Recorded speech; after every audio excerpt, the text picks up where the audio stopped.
ئەمڕۆ ڕۆژی جیهانی زەویە. ئەم یادەش لە کاتێکدایە کە زەوی دووچاری چەندین گۆڕانکاری ژینگەیی بۆتەوە و لە ئێستادا لافاو و زریان و بوومەلەرزە و بە بیابانبوون و هەڵکردنی تۆز و خۆڵ هەموو زەوی گرتووەتەوە.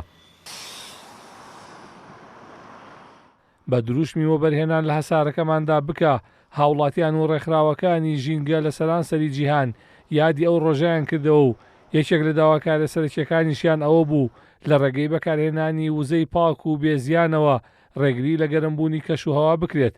لە میادەدا دەستەی ژینگەی کوردستان ڕایگەیاند ئەمڕۆ کاتی هەڵمەتە بۆ گۆڕینی زۆرێک لە ڕەفتارەکانی مرۆڤ بە ئاڕاستەی پاراستنی ژیان و ژینگەی ئێستاونەوەکانی داهاتوویان.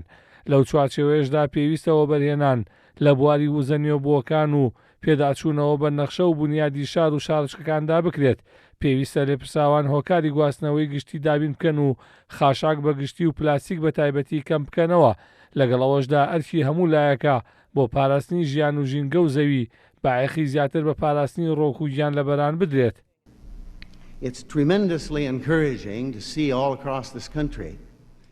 دیاریکردنی 22 نیسان بە ڕۆژی زەوی دەگەڕێتەوە بۆ ساڵی 1969 کاتێکە گایلۆرد نیلسن سیناتۆری ئەمریکی لەگەڵ یاریدەدەرەکەی سەردانی ناوچەی سانتا باربارای سەر بە ویلایەتی کالیفۆرنیای کرد و لە کەناراوەکاندا تێبینی پەڵەنەوتی گەورەیان کرد کە کەوتووە سەر ئاوی زەریای هێمن و هەڕەشەی بۆ سەر ژیانی ماسی و پەلەوەرە دەریایەکان دروست کرده بوو.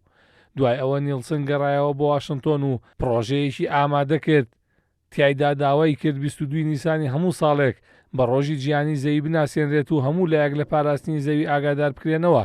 دوای پەسەندکردنی داواکەی لە ساڵی 1970 و لە یەکەمین ڕێوەڕەسمی تایبەت بە ڕۆژی جیهانی زەوی نزیکەی 20 ملیۆن هاوڵاتی ئەمریکی شەقام و شوێنە گشتەکانیان تەنی و داوایان لە حکوومەتی وڵاتەکەیان کرد هەوڵ بۆ پاراستنی ژینگە بدات. لە ساڵ 1990ش ڕێکخراوێکی نێودەوڵەتی بە مەبەستی گرنگیدان بە هەسارەی زەوی دامەزرا و 141 وڵات لەو ڕۆژەدا ئاهەنگیان جێڕا.